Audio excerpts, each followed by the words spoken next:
সকালটা যে এত হুড়োহুড়ির মধ্যে কেটে যায় যে কোনো কিছু ক্যাপচার করাই সম্ভব না।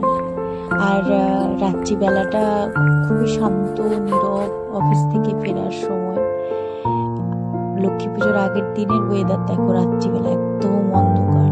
কিছু কাজ ছিল করে নেক্সট ডে পুজো করলাম। এবং ঠাকুরের জন্য হারটা আমি কিনেছিলাম, যেটা অনেক দিনের ইচ্ছে ছিল, বিশ্বাস করো মনের ইচ্ছে ছিল, তাই করেছি।